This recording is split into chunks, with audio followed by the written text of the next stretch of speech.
I'm live now.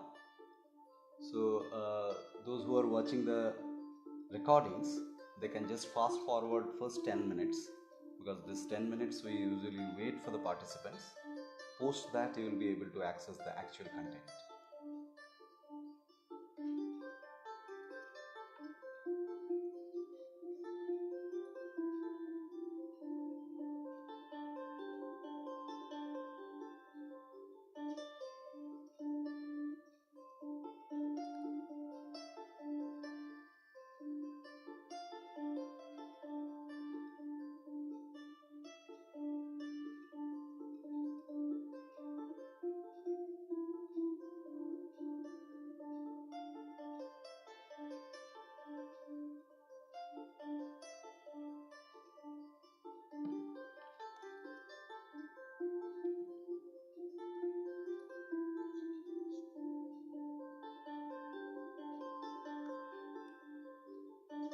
I'm trying to check the audio.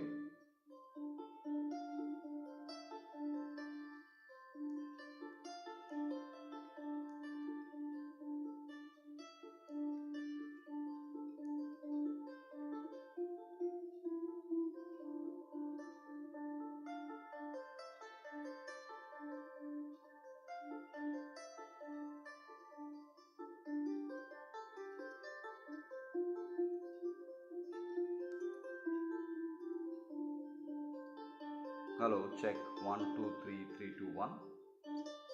Those who are joining, please let me know if the audio video are receivable and clear to you.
Yeah, hi Prasida.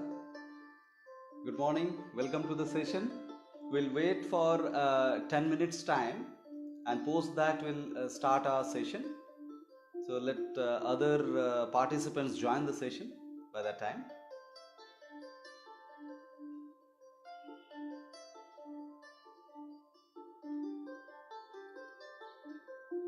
Hi Pradeep. Good morning. Welcome to the session.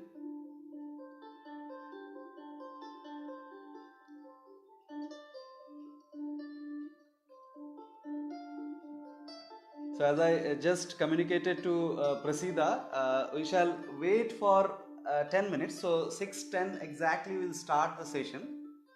And as a kind of ritual, we do a 2 minutes of silence to start our session. So at 6:10 we'll have 2 minutes of silence, and then we'll start our actual topic.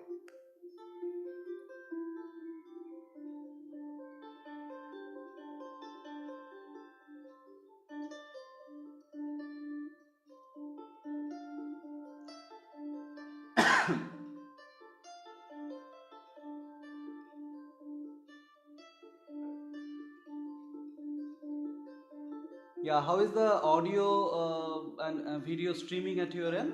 If you can just confirm through chat.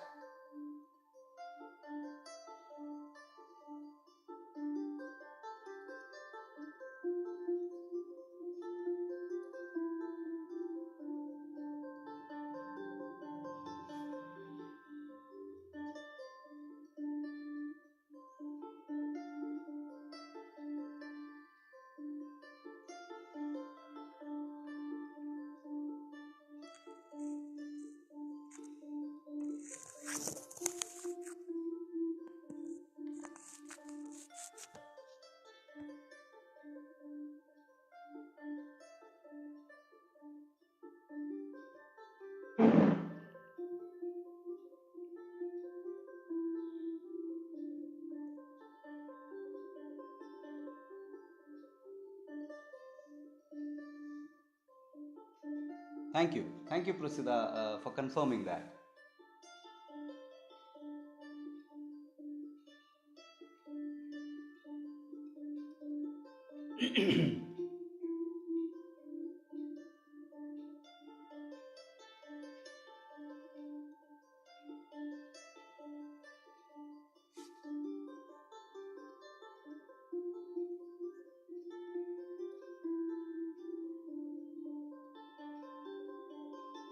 Hello, Mr. Murthy.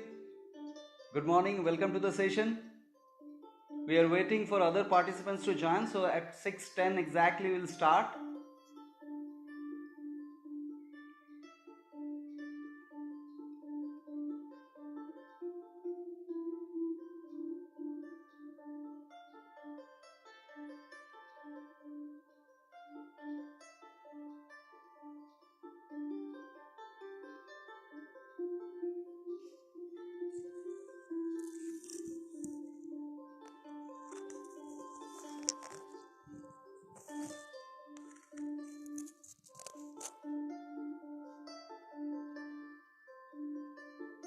Yeah, Fatima has already joined. Fatima, good morning. Welcome to the session.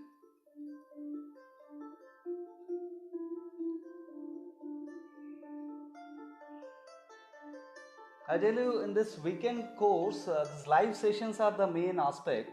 So you need to make it a point to join these live sessions, because recordings in any way it will be available, but the charm of live session is unmatchable. You'll realize that.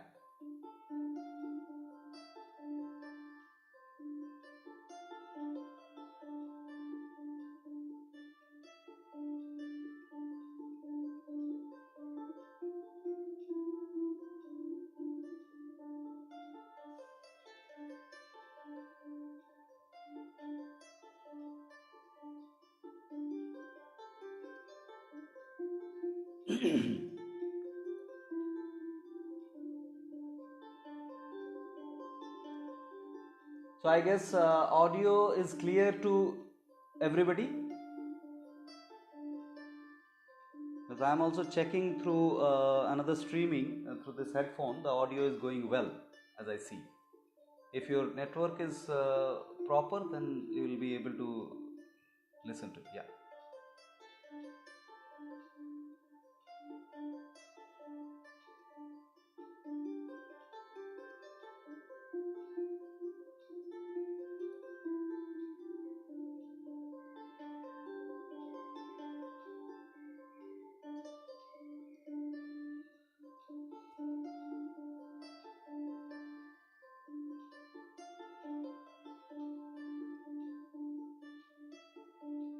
Yeah, thanks, Mr. Murthy, for confirming.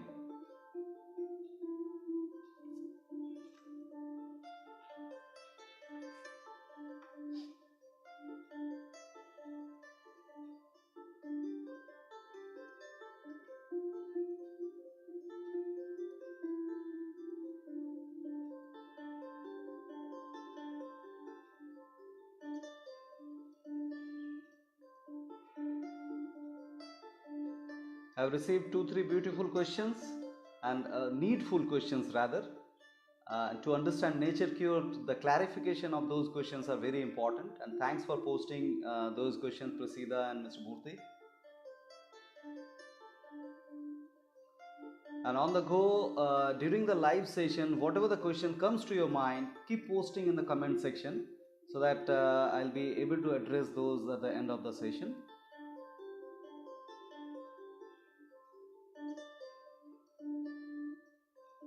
And try to keep it limited to the today's topic, which is unlearning.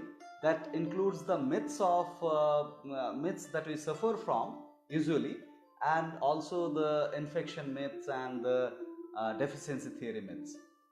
And I'm sure you all have gone through the notes, the first 3 notes at least for today's session.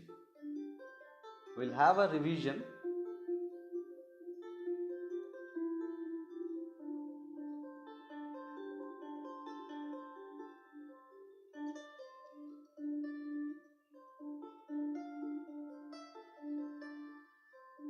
So it's 6:09 already. So let's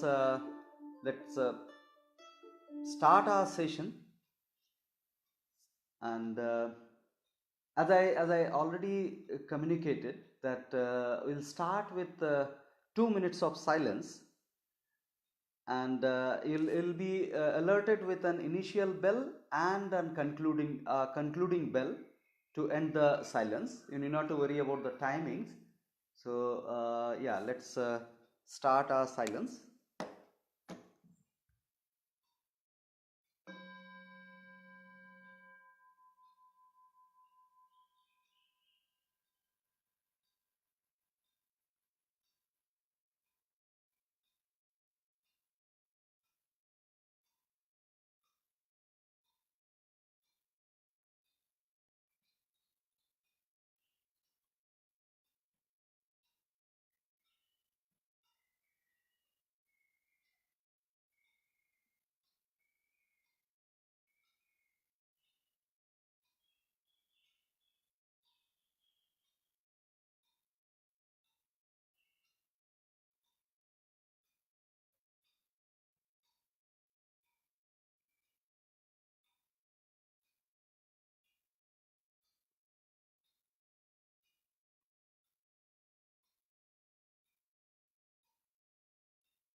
Good morning. What if we believe in science and spirituality both without having a blind faith towards either? The whole endeavor of PSYsolution is towards this only. We will be using science, we will be understanding spirituality, but without having any blind faith towards these two aspects. With that note, I'll start the first session of this weekend course of PSYsolution Foundation course. The topic is Basics of Nature Cure. This is my favorite punctuation sign, question mark. And we human beings are programmed to ask questions. if we don't encourage the questions, then we are actually not using the programmatic capability of mankind, which is the reasoning capability. And out of the questions, the main question is the why. And this particular course is sketched to support your all whys related to understanding your health and happiness. So I'll try to meet all the whys that we'll be raising during the course, and also we'll be staying in touch post the course. So all the whys are welcome. And this particular science that I practice is called pure nature cure. And pure nature cure, I got a questions from Fatima. Yeah, Fatima, we'll be taking this question for sure. So I was talking about dialectic materialism. The basis of pure nature cure is dialectic materialism. Dialectic materialism, you all might be knowing the term, and it had been used in political aspects also, but there is no politics related to this particular science, but the innate capability of mankind, which is the reasoning capability, is supported through the dialectics. The meaning of dialectics is reaching towards truth through arguments and counter arguments. So it's an ongoing journey towards truth through dialectic process. So we'll be using our reasoning capability to explore the truth. And while doing this, dialectic doesn't depend upon any specific person, any specific scripture, or any specific database. So all these three things are just used to know few information, but there is no blind faith towards all these three things in the go of this understanding the truth through nature cure, pure nature cure. So that is what is the reasoning capability and connected to the dialectics. Now the materialism. This is a perennial question. Why materialism? Because materialism is of late seen as a kind of negative aspects by many. So why materialism? The matter. Materialism is connected to the matter, where we give the importance to the matter more than the aspects which do not have any form. So there is a fight between form and formless. So we, in this science, we give the importance towards the matter more than the mind, rather. So why it is so? To explain this, let me just introduce these three cases. Case 1,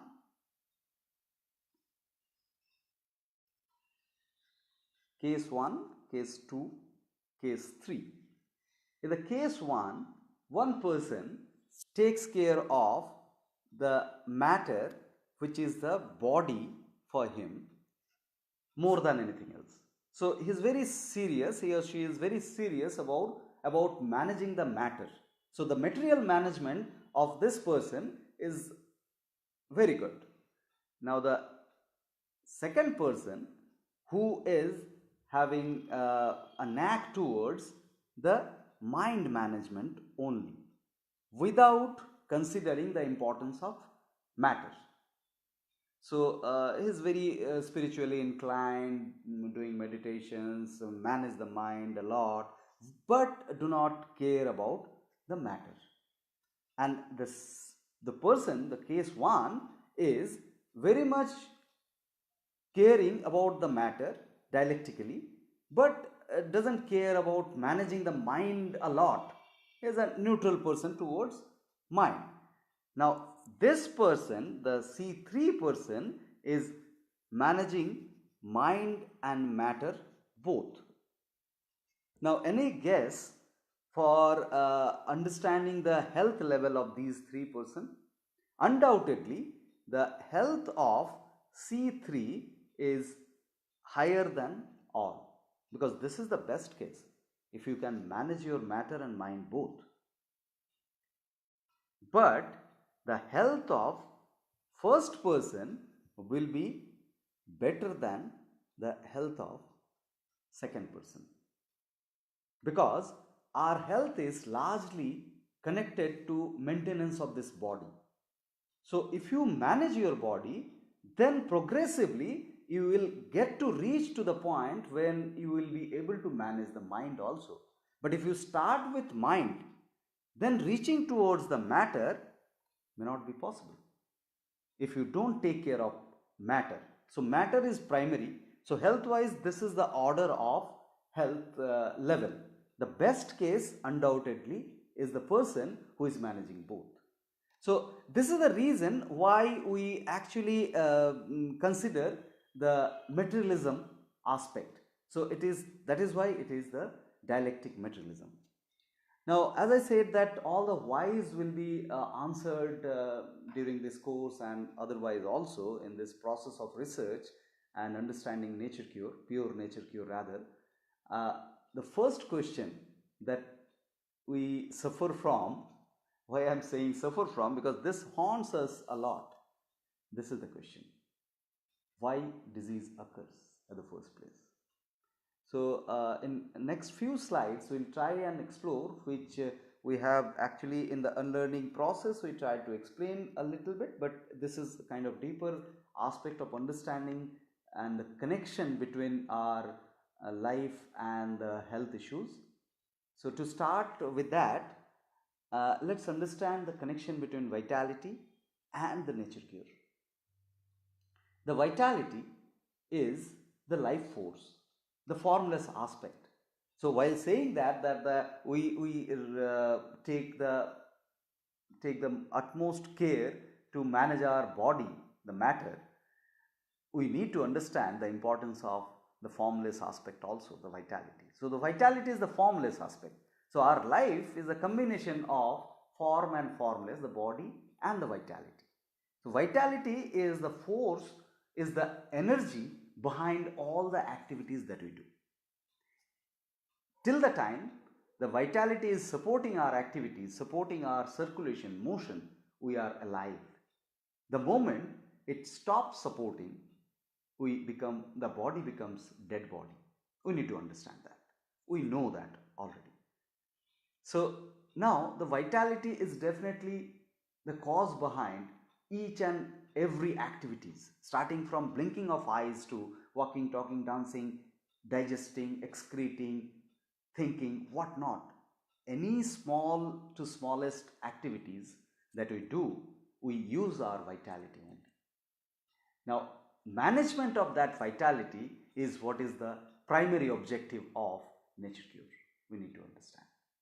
So nature cure, if we define the nature cure science, is in a single line, it is a science of managing your vitality. It's a science of vitality consciousness. So with that note, let's understand the importance of the first law of thermodynamics. This is the primary foundation to understand nature cure science, which is absolutely congruent with the first law of thermodynamics, which says in an isolated system, the energy can neither be created nor be destroyed. In an isolated system, energy can neither be created nor be destroyed. Now, let's understand this aspect little deeper. Suppose a system, we need to understand what is system. The system is a closed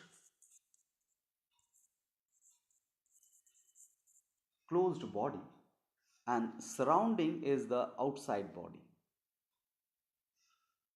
Now there is a boundary between system and the surrounding. Now as per the first law of thermodynamics, the energy within the system is always constant. There is no gain, no loss in the closed system. Now this body in nature cure is considered that system, which is created during the conception, but the quantum of the vitality which is received during the conception remains constant till the time of death, till the time of, to be specific, till the time of perishment of this body. not only the death. So the vitality, first foundation of understanding nature cure is the vitality remains constant till the time of perishment of this body. So there is no mode through which we can increase the vitality during our lifetime. This is the primary understanding. Because all the medicinal route, be it any, name it, homeopathy, allopathy, Ayurveda, or naturopathy, for example, because naturopathy and nature cure are different. Naturopathy is treating the symptoms through herbs, herbalism also we call. So those are actually in a path where this understanding is not there, that the vitality is constant. Vitality cannot be changed in the lifetime. That is the primary aspects, and that is where the nature cure differentiates itself from other schools of treating the symptoms. So this understanding is very important, that the vitality is constant during your lifetime. That is the first law of thermodynamics, which says that the energy can neither be created nor be destroyed. With that foundation, we will try to understand two basic principles of nature cure. The first principle, first and foremost important principle, is the voice of the organism. The voice of the organism to be understood very clearly to understand nature cure. And the voice of the organism says that we have feelings or we have senses for communicating something to us. So nature has given us the senses to communicate something. It is, if at the periphery level we try to indulge in the senses, then it is not a deeper understanding of the senses. That's very important. Now that is why it is a voice. It is trying to say something. So the voice of the organism says that the senses are to be understood very dialectically. Now to understand senses, let's understand that sense are of two types. Obviously there is no rocket science requirement to understand this, that we have good senses and we have bad senses. Now good senses and bad senses do communicate something. What is that? So you need to understand how the senses get triggered. We will be able to easily correlate with our experiences that senses do need a stimulus or a stimuli in plural. So let's take the, for convenience, let's take the singular term. So a stimulus is needed to trigger the sense, whether it is good or bad. Now we need to analyze the type of stimulus when we experience a good sense. When we experience a good sense, that means it is giving us some pleasure, some enjoyment. That means the nature is trying to communicate that it is good for you. Try to embrace it. But there is a big question behind it. When nature has sketched this, it has got the natural aspects in the program. So if the stimulus is natural, then that condition holds true. If it is not natural, if it is artificial, then it is not true. Then it is questionable. So if you experience a good sense and the stimulus is natural, then that stimulus needs to be accepted in the life till the time you have that good sense towards that particular stimulus. I repeat, if you experience a good sense, and you find the stimulus is natural, so good sense, stimulus analysis, and it is a natural, then that natural substance which is creating that good sense, I'll give you an example also. So that needs to be accepted in life. Artificial stimulus needs to be questioned and it has to be, you need to be very careful before accepting it. And in case of bad senses, irrespective of natural or artificial, it has to be rejected. So bad sense means reject the stimulus. Now what do we do? Let me take an example of food. You have an apple, that gives you a good sense, right? And you have a apple jam, that also gives you good sense. So we'll go deeper why these things are happening, but this is just programmatic understanding of nature sketch. So this is to be accepted and this has to be rejected according to this rule. Now let's take the bad sense example. A chili. A chili gives you a bad sense, right? Now according to that rule, whatever it may be, if it creates some bad sense, we need to reject it. But what do? We actually mix chili with something else and we cross this barrier. We cross this gatekeeper of tongue, which is saying that it is a bad taste, irritating taste, it is not good for you, don't take it, but we bluff it. We bluff that particular indicator or the gatekeeper and we allow that chili to go inside. So that's a define of the voice of the organism and the law of this bad sense and stimulus connection. So I can go on giving examples of other senses also. We are equipped with 5 primary senses which are outwards, but we have n number of senses inside to understand the inner mechanism also. We are so engrossed with the 5 outer senses to understand and enjoy or experience the outer world, we actually do not get time to see within and understand our inner senses also. So this understanding is very primary to understand nature cure, that we need to identify the voice of the organism and respond to it dialectically, understanding the program of the nature. So all the good senses are welcome, the stimulus are acceptable if and only if those are natural. If the bad sense is experienced, irrespective of the source of the stimulus, we need to reject it without suppressing the bad sense and accept it. So in case of chili, what we do is suppress the bad sense and we accept it. So that is a misalignment with the nature's program. And coming to the second and another important aspect of this is principles, 2 principles of nature cure, law of unity, and already we have discussed the voice of the organism. So the second principle is the law of unity, which says that nothing stays in isolation. So by the way, I request you all to use a notebook and pen, because that actually helps us to assimilate the information in a better way.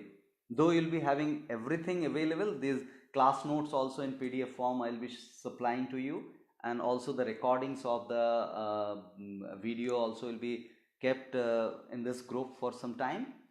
Then it will be deleted, but I will be trying to give you the YouTube link also of this video. So that way every information will be available for your reference, but please make a note of understanding during this session, because that gives you kind of more confidence in the information that are received. So that is the most, because whatever I am talking is not a rocket science, it's very understandable, but understanding it in a deeper aspect, you need to repeat it. you need to revise it. So writing and referring will be helping you to revise it in a better way.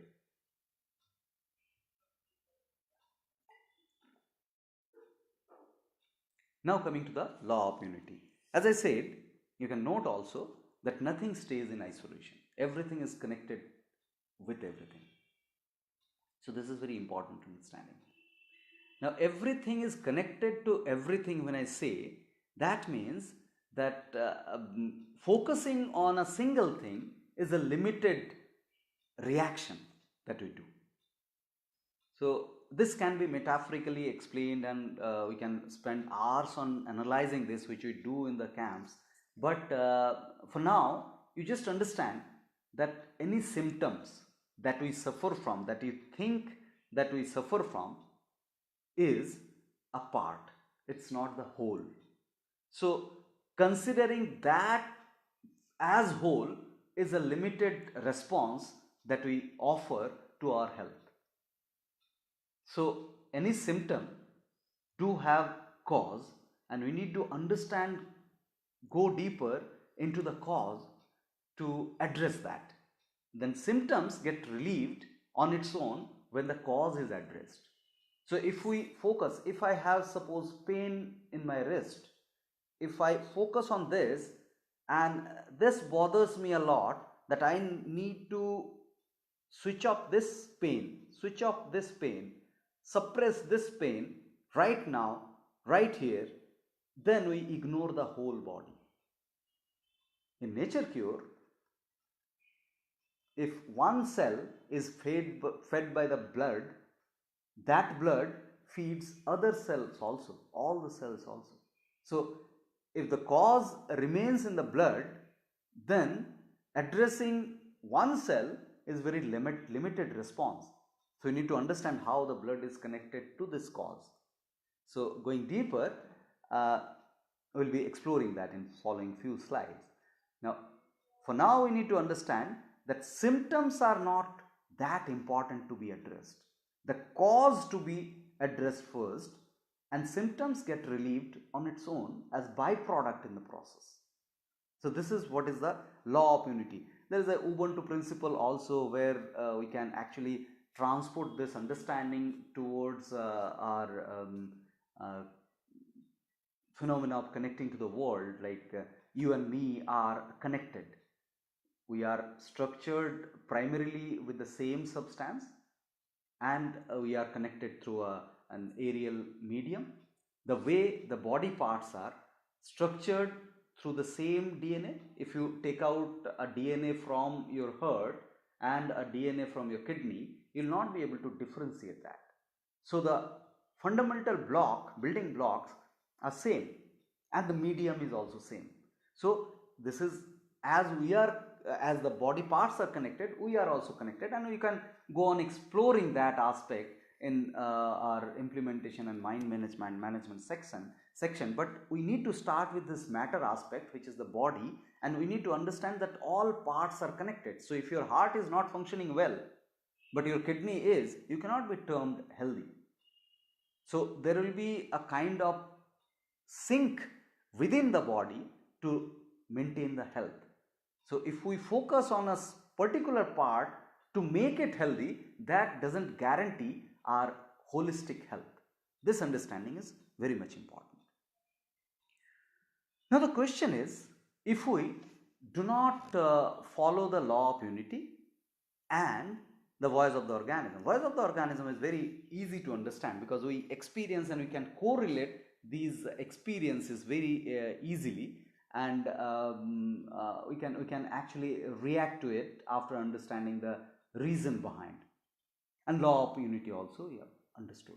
Now whenever we keep on defying these two norms, these two principles, what happens? As we understood, the vitality quotient, the total vitality, is constant. Welcome Shiva, you are late as I see. We have just started, though you have done this course earlier also. This is a revision for you, a repeated revision. So welcome, you can watch the recordings also. So what I was saying is, as we understood the foundation of nature cure, that the vitality quotient is constant.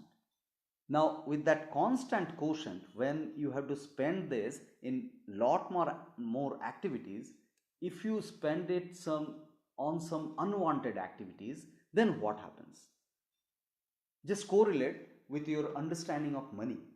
Suppose if you have a fixed amount of money and you have a list of items to purchase. Now that list is attached to that amount of money that you have. Now going to the market, if you purchase something unplanned and spend a substantial amount of money in that unplanned object, then what will happen? In your planned list, there will be a curtailment, right? And that curtailment will affect your management, in your household management and whatever. So the same thing happens. The same thing happens. How?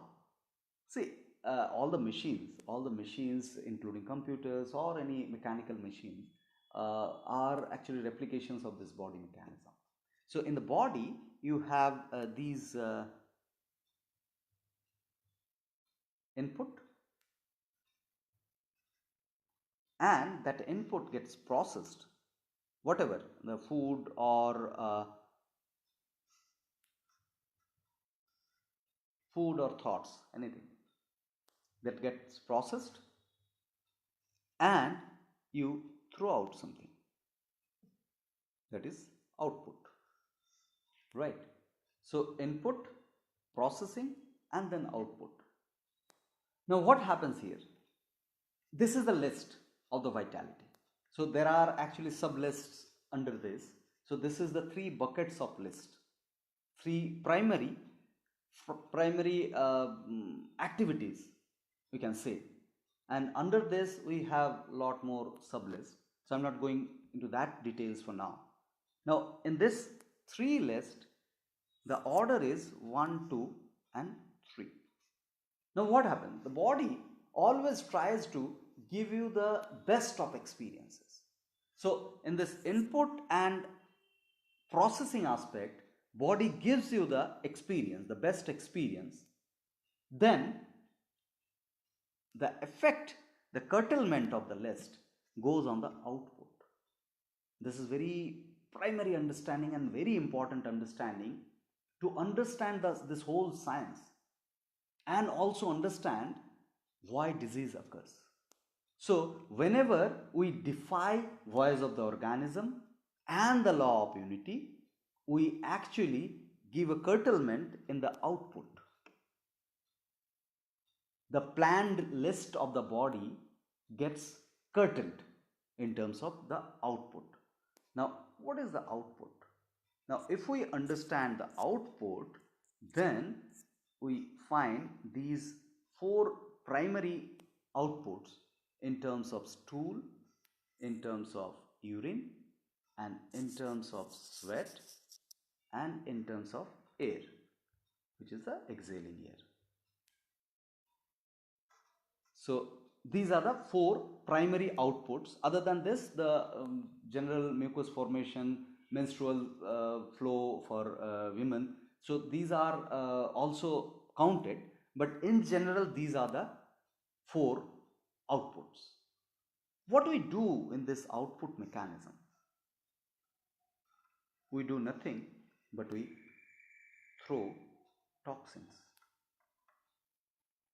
So output is nothing but throwing of toxins. We throw the toxins from our body.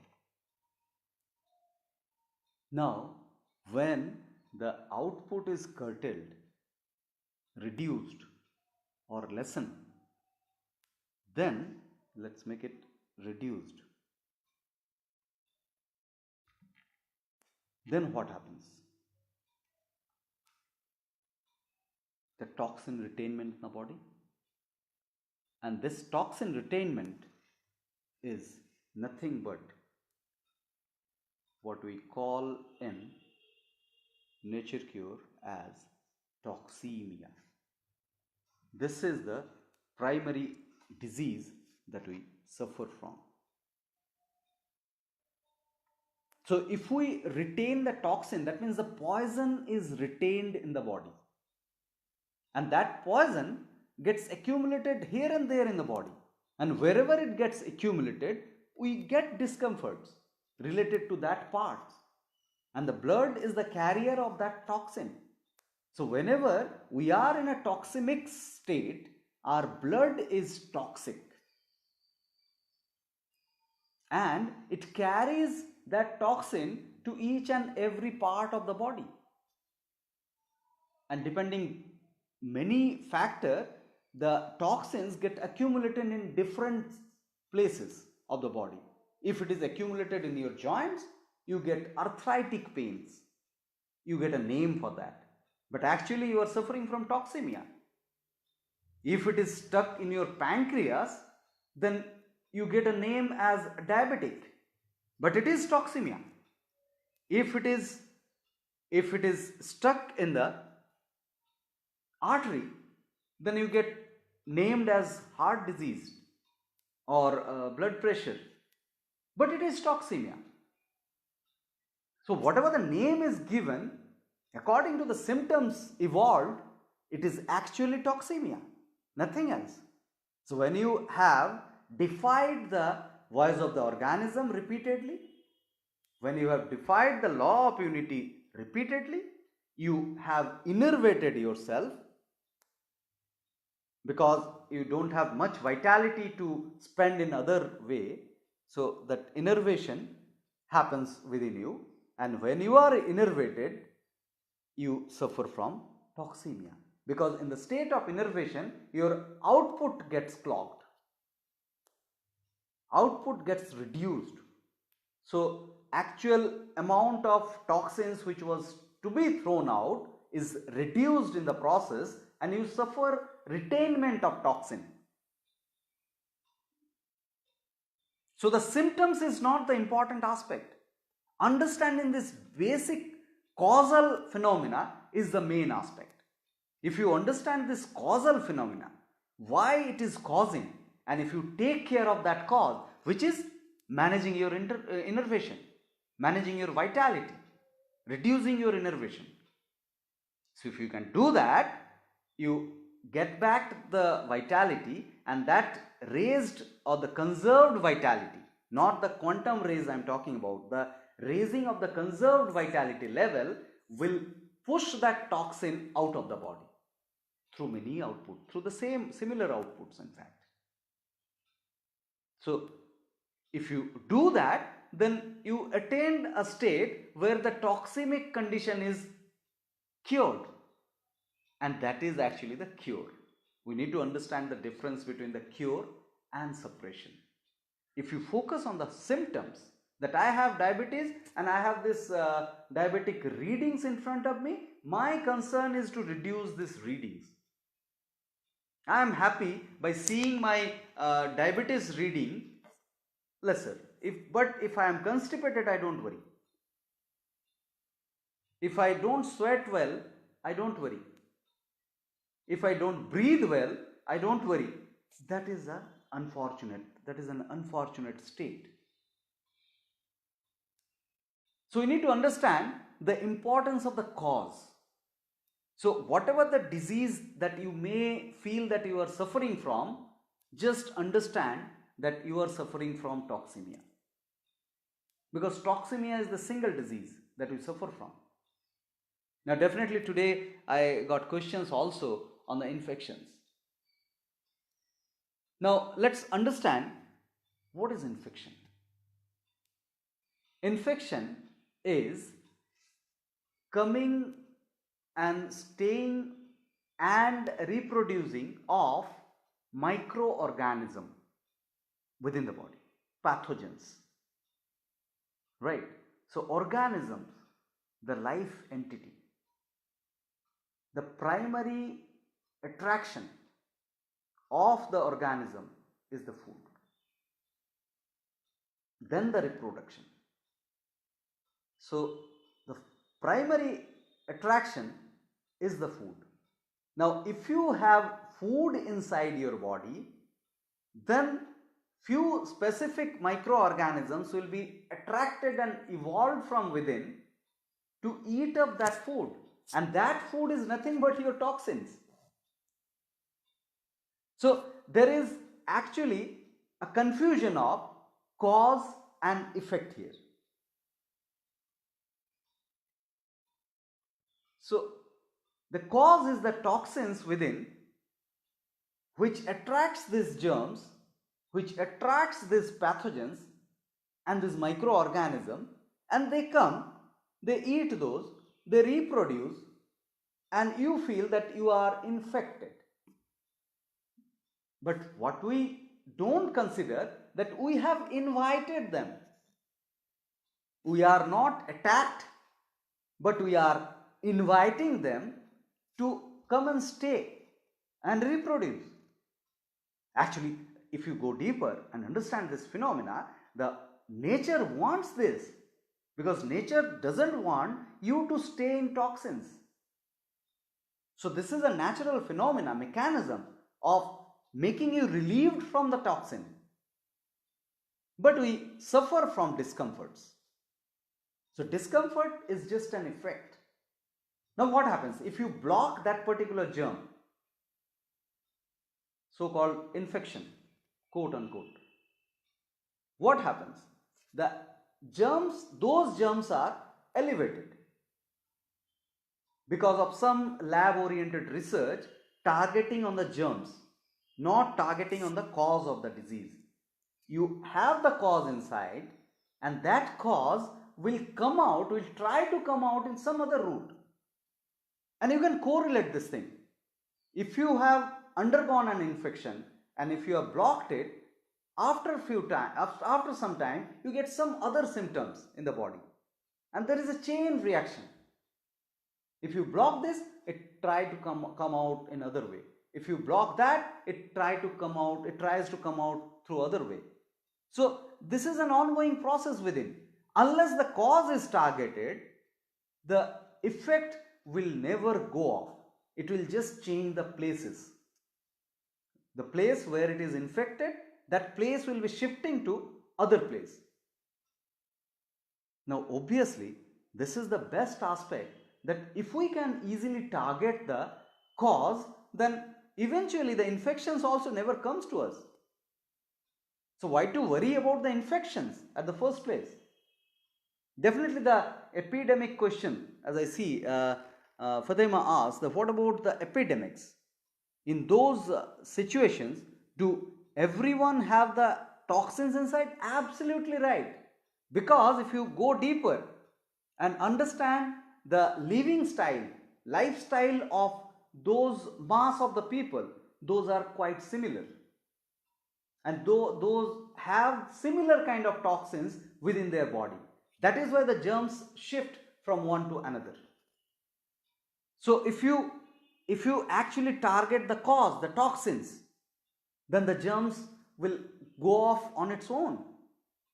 And just so you know, the germs, and in the notes, the materials, study materials also you have read. I am not going into all those details of soil theory and germ theory, because it is already there for your reference, that soil theory, according to soil theory, if you go deeper into the soil theory, then you will find that the germs that we feel that it is coming from outside, it is most of them, it gets evolved from within. That is there within already.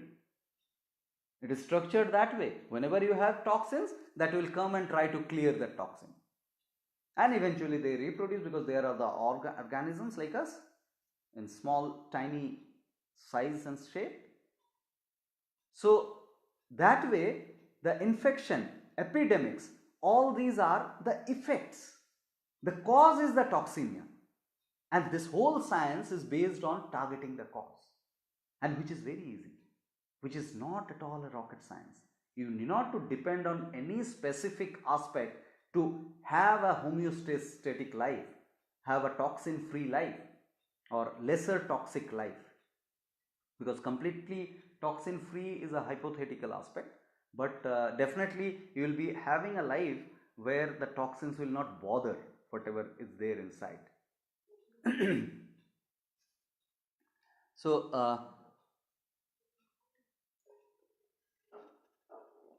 we need to understand this basic aspect of why germs come.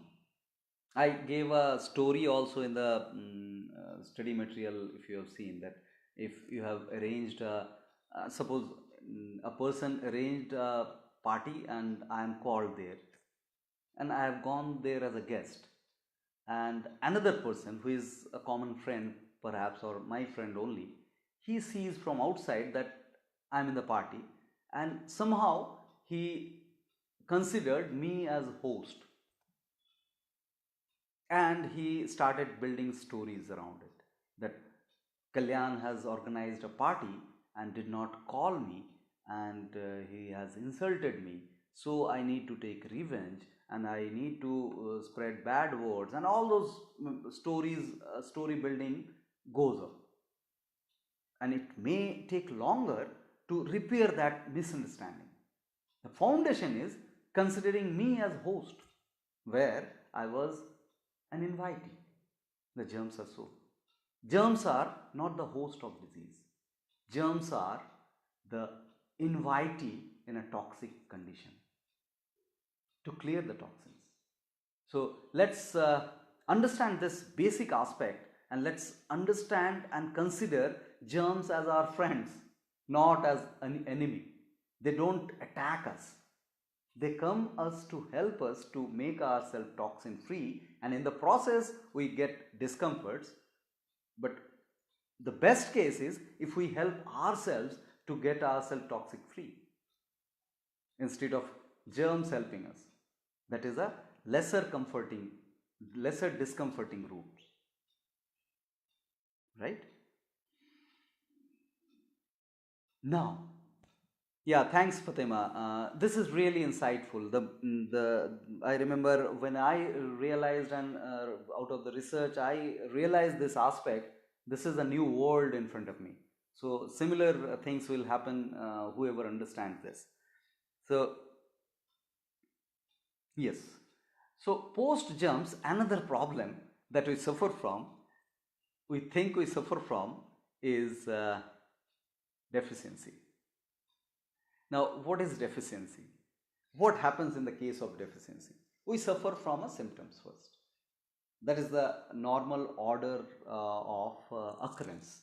We suffer from some symptoms, then we are prescribed to get our blood tested, and that blood test reveals that some of the parameters of the blood is up or down, comparing to a normal range which is fixed by the medical science. So there are a lot of ifs and buts in the process. So even then, now you see that your calcium level goes down, or vitamin D level goes down, or whatever, or diabetes sugar level goes up. So deficiency means it can be deficiency or the excess also, less or more. So positive and negative deficiency. So in that case, what happens? We get a supplement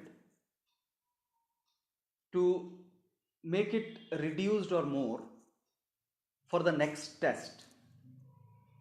So health is not addressed anywhere here. That particular result is addressed, and when that supplements are introduced, post that, when that supplements are administered, post that another test will be done, and that test will reveal that you are in the range, because it has been, that supplements has been sketched or developed by back calculation, be it the herb supplements. I'm not talking about only allopathic medicine, but also herbal medicines. If it is targeted towards that particular element and it is given, next test will reveal that you are in the range. But let's step back. Let's try and understand at the first place where you suffered from that symptoms, why it occurred. And by now you understand that you defied somewhere the voice of the organism, the law of unity, and you suffered from innervation, and that innervation caused you retaining the toxin, and retainment of the toxin gets evolved as toxemia, and you suffer from some symptoms. That is the cause. And at that instant, when your blood is tested, it has to go up and down, because the blood has got millions of elements. A few of the elements are identified by the medical science. What about the other elements which are not identified? Right? So when we see that, we find that this is the cause. Again, the problem of cause and effect. The cause is toxemia. The deficiency or the excess is the effect. And we start considering this effect as the cause. And that is where the problem occurs. When you match up your calcium supplements, you are found that vitamin D is lesser. So give vitamin D. When you patch up the vitamin D deficiency, you find your sugar level is high. And then you patch up the sugar level, then your kidney goes for a toss. So this is an ongoing chain process of patching work. How beautiful it would have been if at the first place you went back and found out the reasons where the toxemia is happening and correct that, raise conserved vitality and throw your toxins out. This is the super easy process without complicating the things. And the same thing happens here also. Just on the basis of that understanding of deficiency as the cause, we built up a lot of stories. And we built up, unknowingly or knowingly, we built up industry around. And we carried on. So we need to understand this basic aspect of disease causation. That is the foundation. That is the foundation of our health. It is not about the terminology nature cure. It is about our own health connected to the happiness. So it's holistically, it is health and happiness for us. If we take care of our toxins, then we are germ free, then we are deficiency free or excess free. We need not to bother about the germs or deficiency if we take care of our toxins. So it is the complete story. See, there can be a lot of blame games, but why to waste time and our energy on this blaming structure? That no, they have, first of all, this they is a great misconception. There is no they. We are all we. Some portion of we are considering this effect as cause. There is a misconfusion. And we also had that misconfusion till the time we understood this research and all those things. Now, the point here is, let's take the responsibility of our health. If we can monitor our voice of the organism well, if we can go under the norm of law of unity, then the innervation will never occur. And then the toxemia will never occur. So this is the basic, absolute basic, without blaming the misunderstanding phenomena, how that misunderstanding triggered and all those aspects. Let's focus on the understanding part. Let's focus on this basic understanding of disease causation, and let's take care of the aspects. Let's take the responsibility in our own hand. And we don't require any external supports, external specific support, I mean. And in the notes, you'll find a lot of understanding of deficiency theory in terms of the synthesizing capability that we have. There is a story I remember here that a research, you know this placebo and nocebo effect? The placebo effect where the medicine is not administered, but the patient is told that the medicine is administered. And this another group where suppose the medicine is administered, but they are told that medicine is not administered. So this is called nocebo. So placebo gives impact of medicine without medicine, and nocebo do not give impact of medicine even though medicine is administered. I repeat, the placebo effect, we need to understand this phenomena to understand our synthesizing capability. Because this is not, I'm a student of psychology. We studied in psychology about placebo and nocebo, and till the time I started my research in nature cure, I also used to consider that it is a psychological phenomena, that the placebo will give the medicine effect because of that belief, that kind of psychological impact, that a pain is there, but I have not given the painkiller, but I was told that painkiller is given, it's a sugar pill which is given, suppose, the pain goes away. This is a kind of understanding. But just understand this example that I am going to give. There are two groups of soldiers, and soldiers do get a lot of war injuries. So these two groups, group A and group B, were actually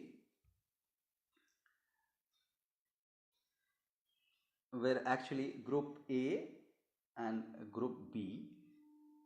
Both the groups were suffering from war injuries.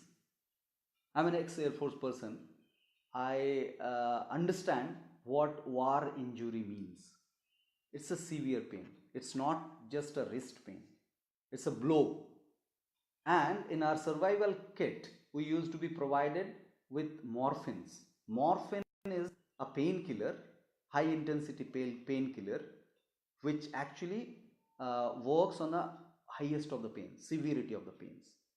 So these two groups, when they were suffering from that huge amount of pain, they were asking for morphine. Now the doctors, they administered morphine, they actually administered morphine in this group, but they are told that morphine is not there. And here in this case, they were just administered with saline water, and they were told that morphine is administered. So this is a placebo,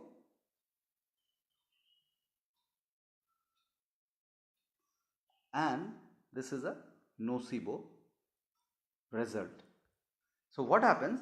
These people, the group A, who were not administered with morphine but were told that morphine is administered, they got rid of the pain. And group B, those who were administered with morphine but they were told that no, morphine is not administered, they did not get any effect, and the pain was there in both the cases, in all the cases. Now this is what is the placebo and nocebo effect. Now placebo and nocebo we understood, and this particular examples of research also proves that. So there were a lot of research on placebo and nocebo, but understanding of nature cure little beyond than the psychology. See, the amount of pain that I am talking about here in these two cases are huge, huge. This cannot be altered with imagination just. There has to be some chemical effect within. Understand this portion of the example. So there has to be some chemical impact within the body to get rid of the pain. What happened here in group A, when they had that information that the morphine is administered, they actually generated morphine like chemical within their brains. So they synthesized the available material within the body, and the brain created morphine like chemical, and they got rid of the pain. There is a chemical impact, clear cut. But who made that chemical? Just focus on this point. the body. So we have that capability to synthesize and transmute the available elements that are there within the body and to make the required element out of that. No science can produce this. We have that phenomenal capability within. So you need to understand this phenomenal capability of us of synthesizing and transmuting the elements. And in case of group B, what happens when they got this information that the morphine is not administered? Even though the morphine was administered, the brain developed an antidote of morphine and they neutralize the effect of morphine. That chemical which is produced by the body has neutralized the effect of morphine, the high intensity painkiller effect. So that kind of capability that we have, and why to worry? Why to worry and depend upon the external substance, external specific substance to get out of the deficiency? Whatever the deficiency that is there, if we take care of our vitality well, if we take care of the conservation of the vitality well, then we have the capability to synthesize the required thing and transmute the required chemicals within us. So we have all the capabilities within us, just that we don't, or we choose not to execute it. This is an unfortunate state. So we need to understand, before criticizing all these aspects, we need to take the responsibility first, that no, I need to take care of my vitality to start with. So that's how you will be able to get rid of the problems, health problems. So this is the unlearning part that we needed to focus to start with, and progressively we'll be going ahead tomorrow and day after tomorrow on the relearning part, and we'll have a lot more questions and discussions on that. Now let me see the questions that were raised in the WhatsApp group. Yeah.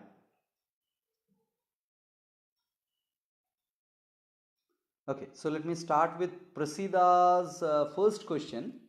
Prasida says that I am confused between immunity and vitality. As per my understanding, say someone has got transmitting disease like cold or cough or even dangerous like chickenpox, etc. There are chances that the virus would have entered our body. I feel that the actual disease only comes and shows up when the body is weak. Till then, immunity fights the disease and the symptoms don't surface. So, why is immunity bad? Should we get all the disease that we are exposed to? Is that the meaning of diseases are good? There is no disease, Prasida, which cannot be explained with the understanding of toxemia. I repeat, there is no disease which cannot be explained through the toxemic understanding. So, if we have this connection very clear, the virus coming, we have just discussed, it's an effect. The cause is the toxemia. So the cause is never, and there is no transmitting disease. Disease never gets transmitted.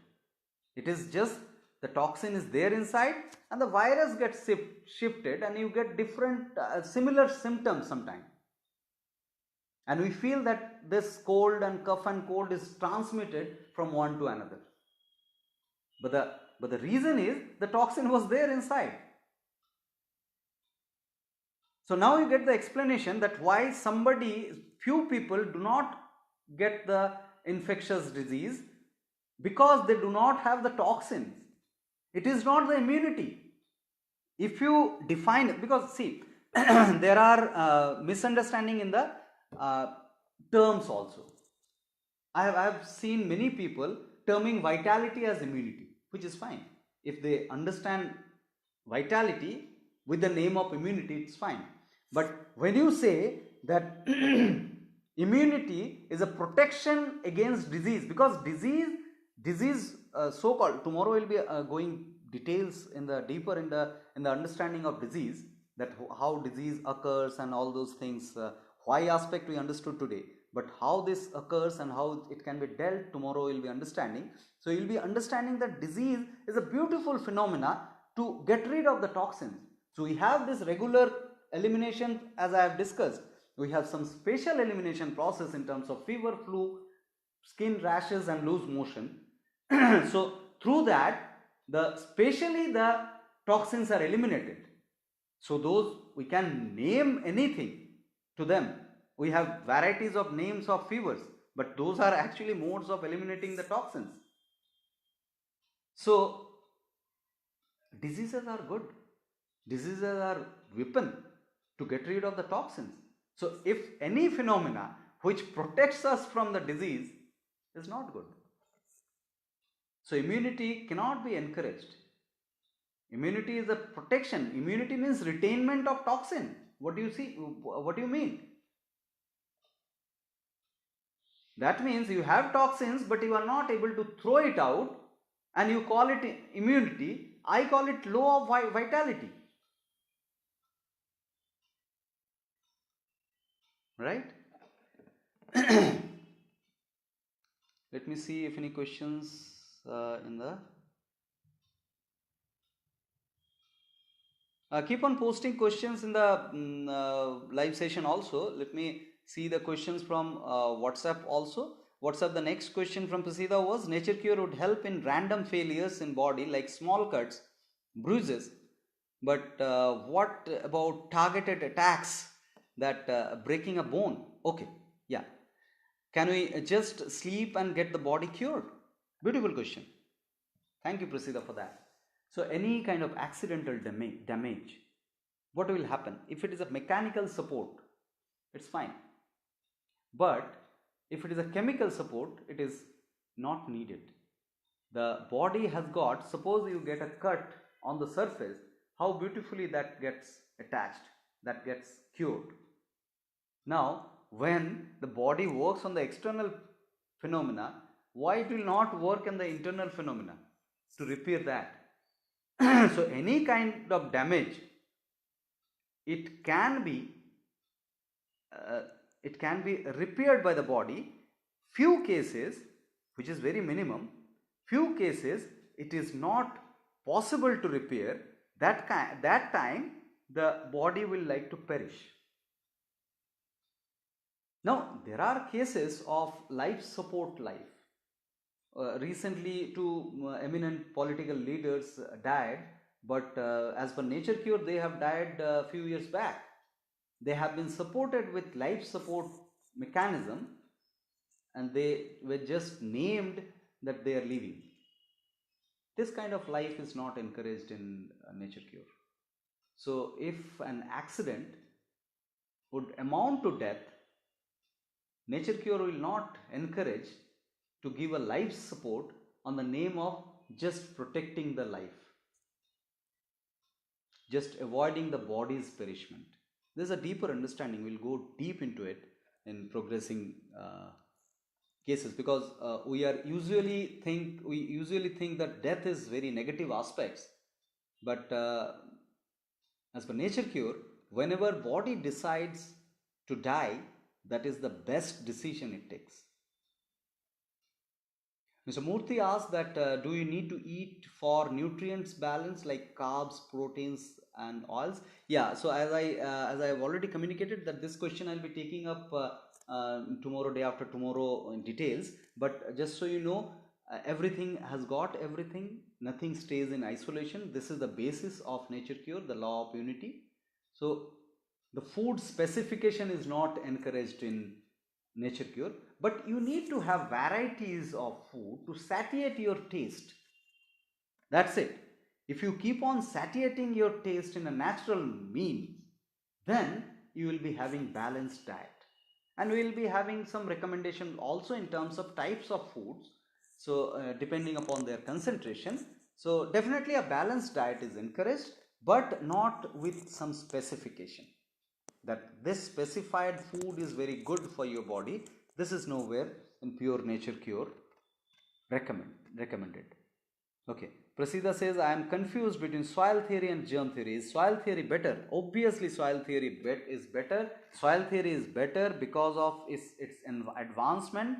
There is a difference of I think around 2 decades of time between the introduction of germ theory and soil theory. It is far more advanced theory, just that it is not propagated well.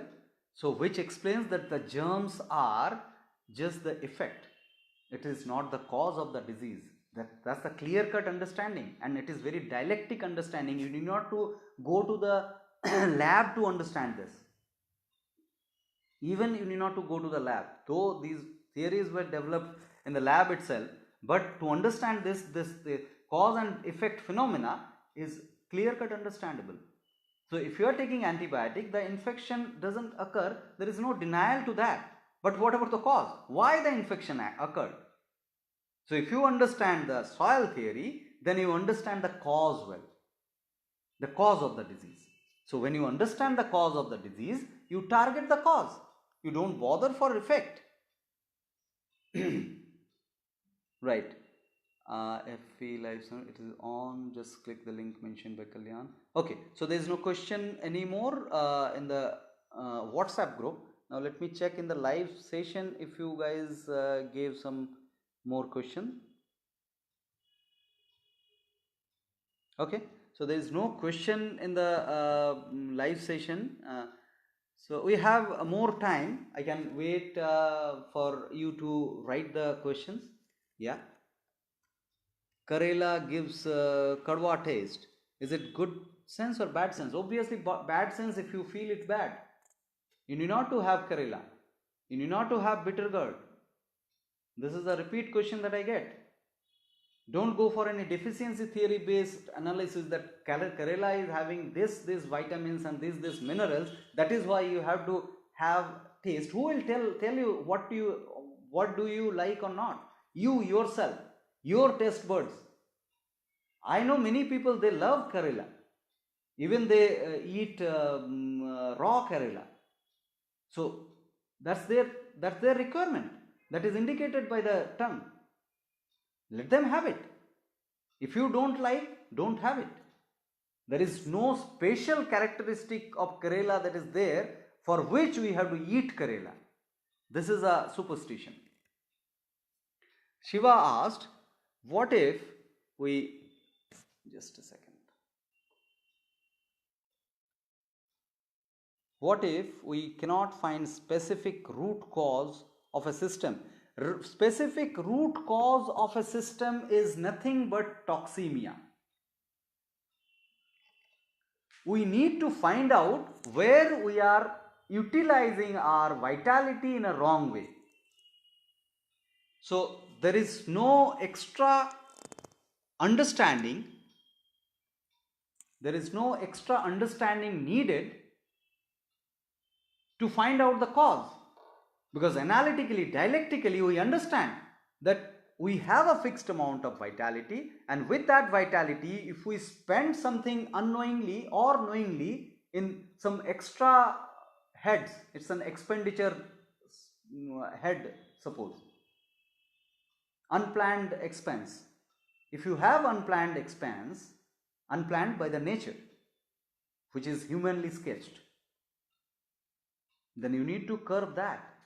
If you can curb that, you attain a higher level of vitality, and the toxins which is accumulated anywhere, let it be anywhere, and we'll go deeper into the aspects how it happens, whether it is intentionally done or it is a tendency. So all those aspects will be going deeper tomorrow in the relearning aspect. Now sink in the unlearning aspect, that we need to get rid of the myths of our understanding of health.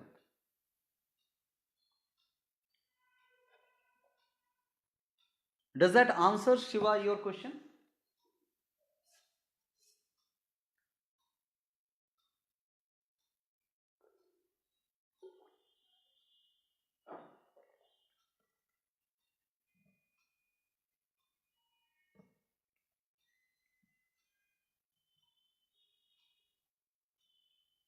Yeah.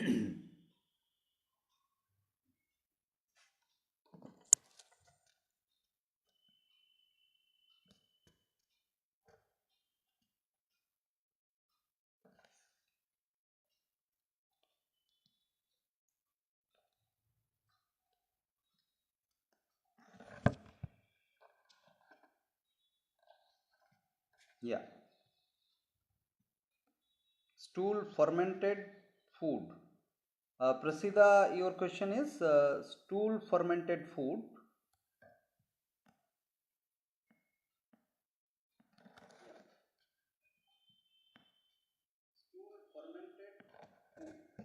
I need to mute the television so that you will be able to see the questions also.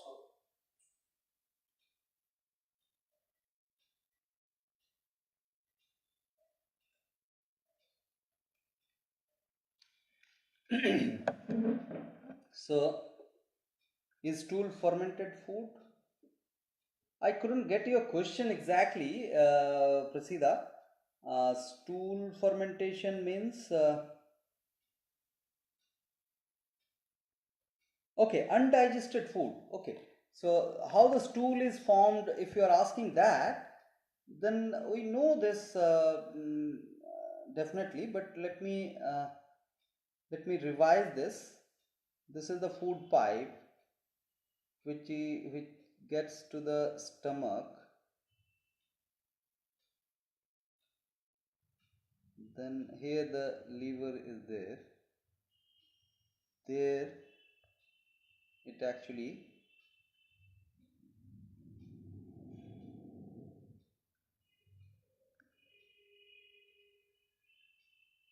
there.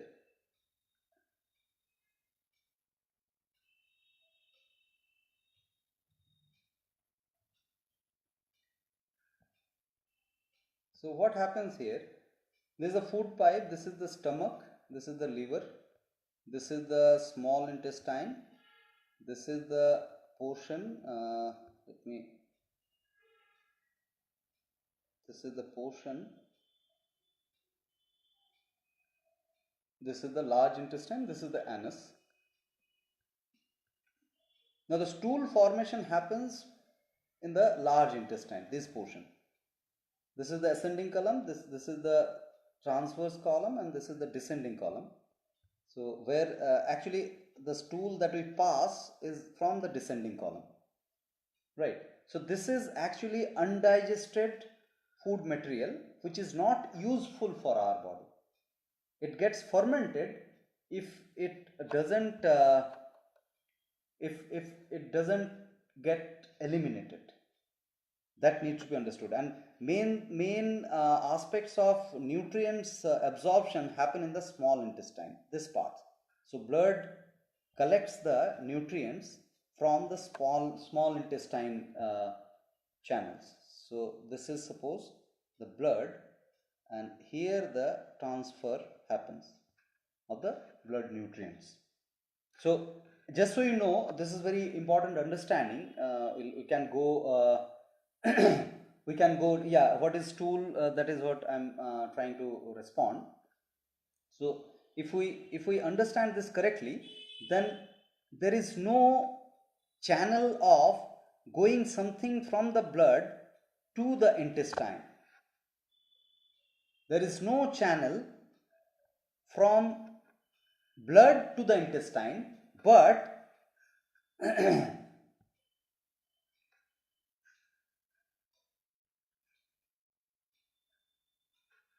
but from the intestine, small intestine to the blood, the nutrients go.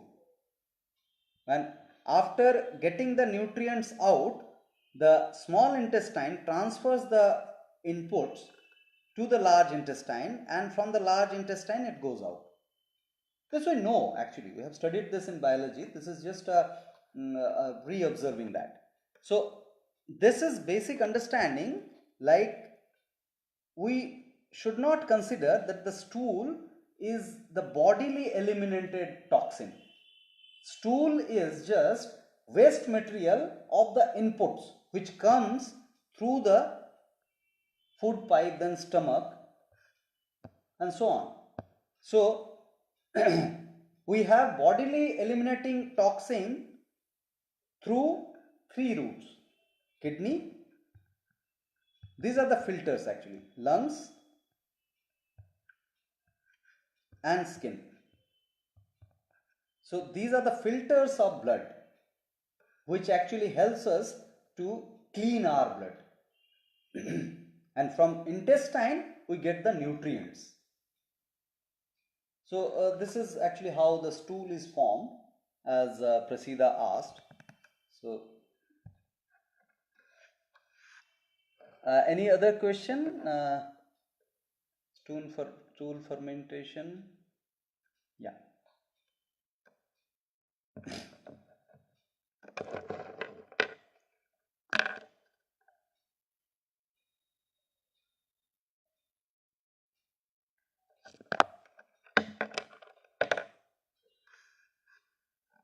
Yeah, Prasida, thanks a lot.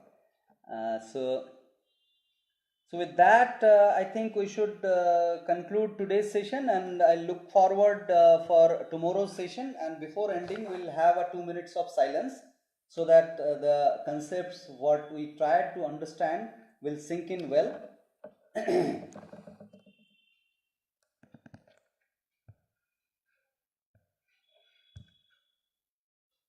It is 2 minutes with timer. So you need not to worry about the timing, just close your eyes and observe the silence. Whatever thought comes to your mind, probably the thoughts of session only will come. So just observe that. Okay, another question it seems came.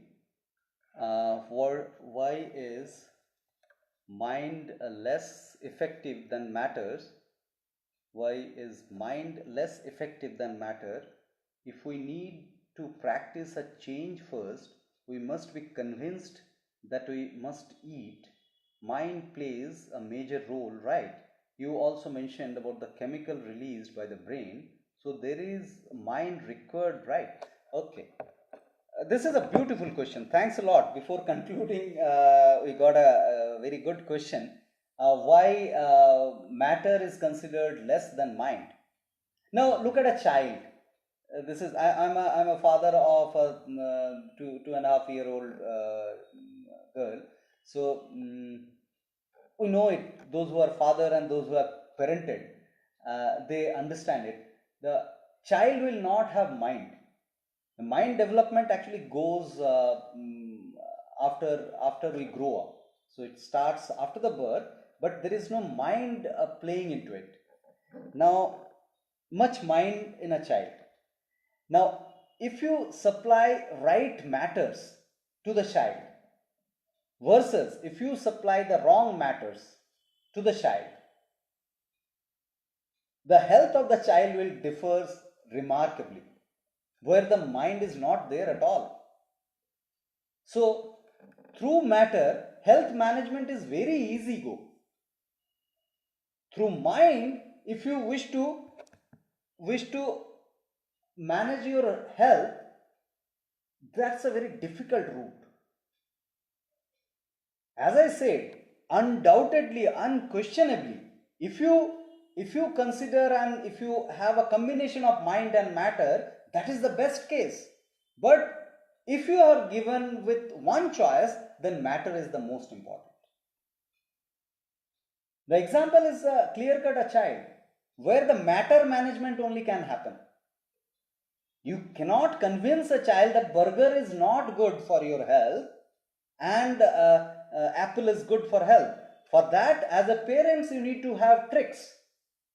You have to have good supply management so that the sites of burgers are lesser and sites of fruits are more. And if you inculcate that kind of supply management at your home, the health of the child will be much better in comparison with the burger.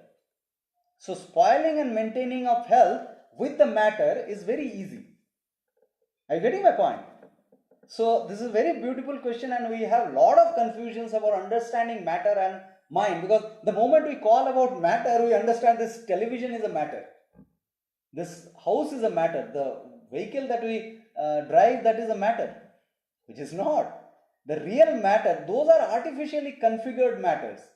But the real matter is the body and what nature gives. If you have a coordination of the real matters, then you have better health. Now, if you start with the mind only, focusing on the mind, having a cool mind, silence, practices of silence and all those stuff, you may not have a good health. And you have ample of examples of the spiritual leaders, all respects to them. There is no demeaning of their spiritual capability, but they suffered bad health. This is the proof. They have enough mind control, but they have not managed their matter well. They suffered a lot of health issues. Hope that answers your question. Yeah. Yeah, thanks Prasida. So we'll go ahead with the 2 minutes of silence and we will conclude today's session.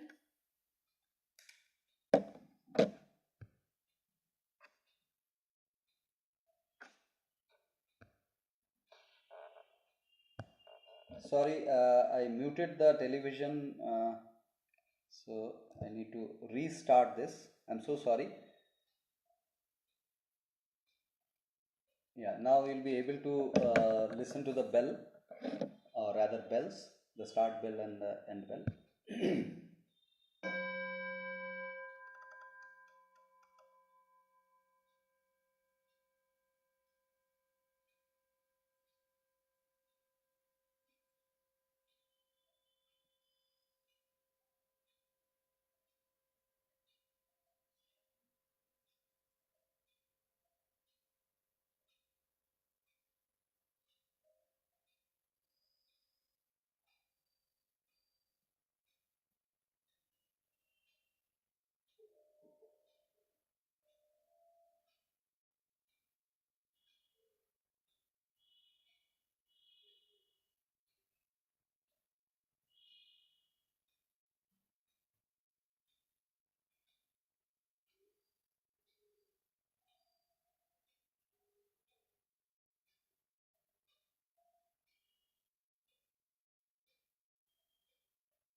Right guys, so I'll call it a day and we'll see you again tomorrow at 6 a.m. sharp.